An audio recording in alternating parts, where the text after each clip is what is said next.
Bueno, muy buenas tardes y ahora sí con esta segunda cápsula y que trata puntualmente cuáles son esos elementos materiales, esas herramientas que se utilizan en el contexto del derecho internacional privado del trabajo, denominadas precisamente factores de conexión.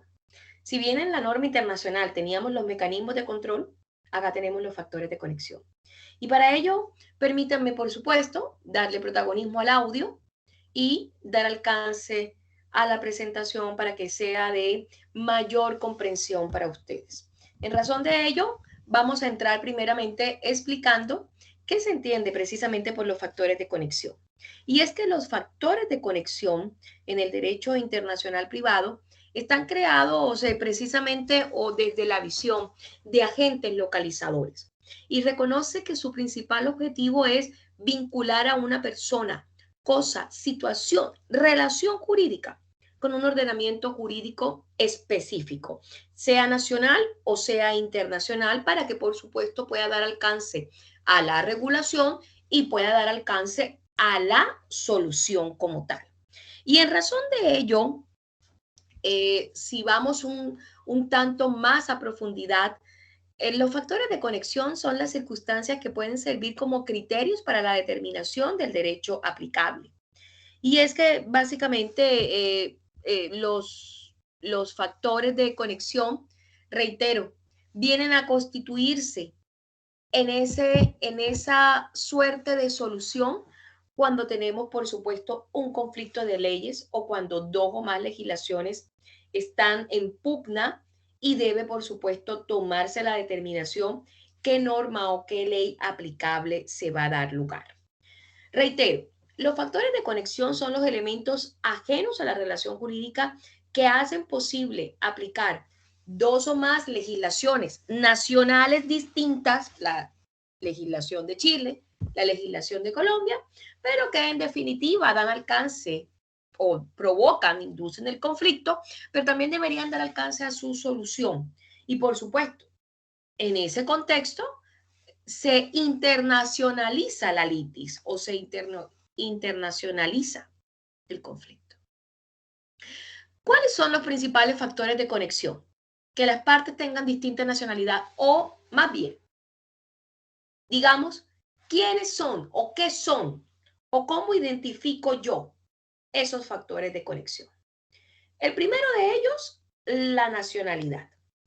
El segundo, el domicilio o residencia. El tercero, que el bien esté ubicado en un país distinto al país en que se celebró el contrato relativo a ese bien. El lugar donde se producen los efectos del contrato, la autonomía de la voluntad de las partes y la ley del tribunal. La ley del tribunal es muy propicio encontrarlo en los contratos de arbitraje.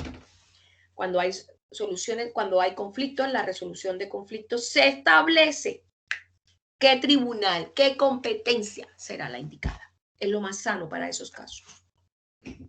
Bueno, entonces, la clasificación de los factores de conexión.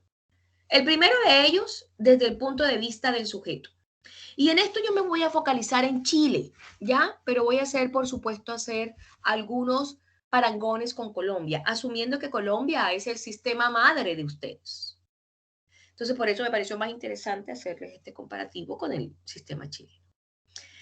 En el sistema chileno, la nacionalidad se halla contemplada en el artículo 15 del Código Civil, que también tengo que decirlo, entre Chile y Colombia hay muchas coincidencias. Tenemos el Código Civil de Andrés Bello, el mismo Código Civil que aplica para Colombia. Entonces, en nuestro caso, se aplica en el artículo 15 como tal del Código Civil chileno como tal. En Colombia está contemplado en el artículo 96 de la Carta Política, donde nos dicen que son colombianos por nacimiento, son nacionales los colombianos por nacimiento, quienes hayan nacido en Colombia, que su padre o madre sean naturales o sean nacionales colombianos. Y ese, digamos, y por supuesto, dar alcance al posterior registro civil. En Chile está contemplado en el artículo 15 y reza: a las leyes patrias que reglan las obligaciones y derechos civiles, permanecen sujetos los chilenos, no obstante su residencia o domicilio en país extranjero. Y con este artículo en Chile, categóricamente nosotros podemos decir que la legislación en Chile es una legislación eminentemente nacionalista y territorial, porque cualquier acto jurídico que se realice en territorio chileno estará precedido precisamente por la nacionalidad del mismo. ¿Ya? Y eso también aplica para Colombia. Por eso es que la nacionalidad es tan importante para un extranjero. No para el nacional, que está acostumbrado a regular las relaciones contractuales propias del sistema normativo aplicable interno. Es importante para el extranjero. Sin embargo, ese artículo 15, inciso 2, nos habla de, aun cuando nos salgamos un tanto del contexto del derecho laboral, pero es importante. Nos habla de la ley de matrimonio civil.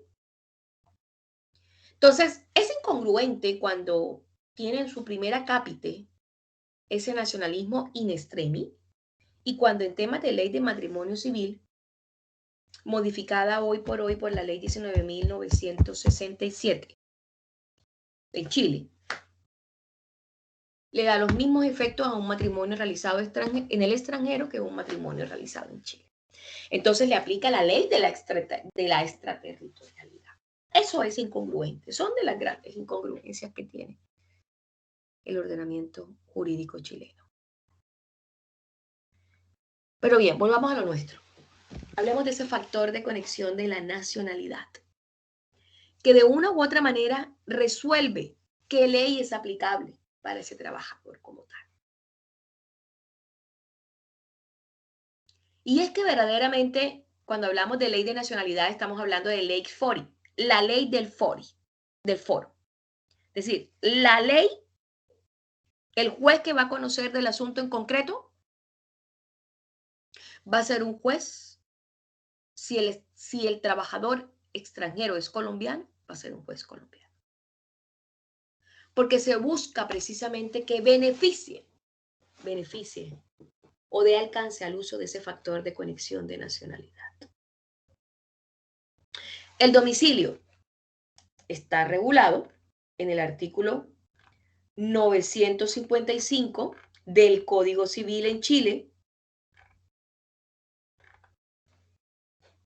y que de una u otra manera nos dice, en el caso de los derechos sucesorios, que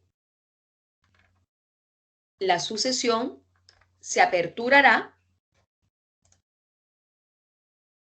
en el último domicilio que tuvo esa persona. Y es que el domicilio es donde la persona ejerce su profesión u oficio. Y la persona puede tener varios domicilios. Ojo con esto. La residencia es estrictamente la vivienda. Esta hace de domicilio civil con las personas que no tuvieran domicilio en otra parte, pero la residencia es única. Cuando una persona presenta ausencia es cuando el individuo presenta una separación de su domicilio y su residencia, es decir, que ya no se encuentra en ninguno de los dos lugares, son los casos de desaparición del individuo, pero ese es otro caso. Y el domicilio está regulado en el Código colombiano, en el artículo 77 del Código Civil. Y estipula que las personas suelen vivir en un sitio determinado y en forma continua y cumplen relaciones de orden jurídico. ¿Cuáles son esas relaciones de orden jurídico? Que nos trae a incorporación precisamente el ejemplo que nos dice el artículo 955 del Código Civil. Que la sucesión tendrá ejercicio o tendrá materialidad cuando se abra al momento de la muerte en el último domicilio del causante. Es decir, si esa persona chilena murió en Colombia, se abrirá en Colombia la sucesión. Miren cómo el derecho internacional privado empieza a cobrar su sentido.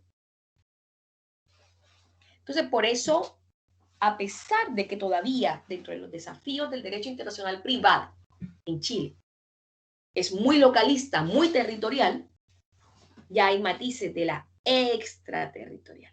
y la aplicación, la inducción de la aplicación a una legislación extranjera o a una legislación internacional.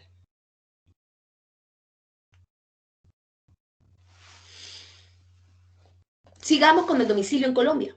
Reitero, está contemplado en el artículo 77 del Código Civil. Estipula que las personas viven en un sitio determinado en forma continua y cumplen relaciones de ordenamiento jurídico. Celebran negocios, ejecutan contratos. En sí, ponen en ejercicio derechos civiles y derechos públicos. Es que el domicilio en sí es el asiento legal de las personas, donde se desarrollan todas las actividades de orden económico, familiar y jurídico. Es decir, donde ejercen derechos y contraen obligaciones. Y es que el domicilio siempre ha sido concebido como un lugar con ánimo de permanencia en ella. Entonces, por tanto, el domicilio es una relación de derecho de por sí que tiene por fin localizar a una persona respecto a un sitio de la República. Entonces, miren qué importante. Ojo que también, si nos vamos al artículo 288 del Código Civil, nos habla del domicilio legal, que quizás ese es el que más nos importa para la hora de establecer qué legislación aplicable en materia de derecho internacional privado.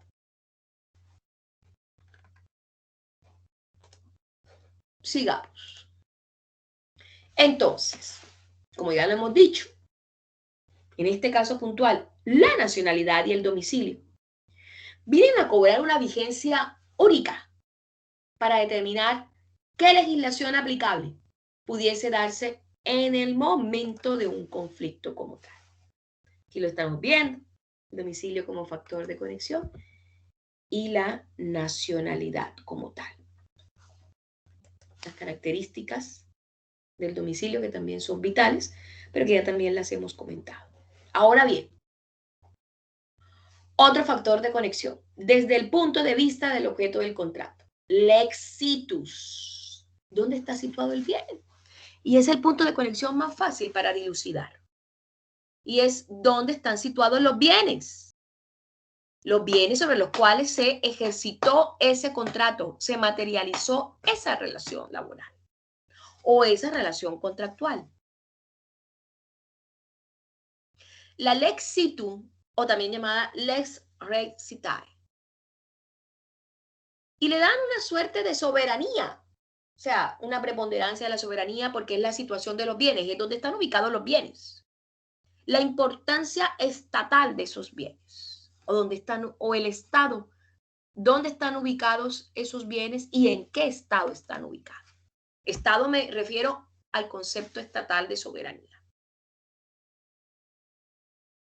Esto lo vemos en el artículo 16, inciso primero del Código Civil chileno, a donde dice los bienes situados en Chile están sujetos a leyes chilenas. Ojo, y Colombia también tiene el mismo articulado, aunque sus dueños sean extranjeros y no residan en Chile. Desde el punto de vista del contrato internacional, lex locus requis actum, la ley del lugar de celebración del contrato o del acto jurídico, o la ley del lugar de celebración del contrato. ¿Dónde celebramos el contrato? ¿Dónde lo formalizamos? ¿Dónde lo protocolizamos? Ese va a ser la resolución para resolver un conflicto y dar lugar a la legislación aplicable.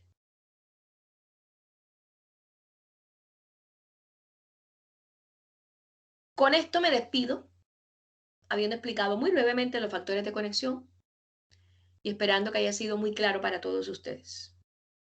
Un gran saludo. Voy a abrir el video para efecto de despedirme. Muchas gracias.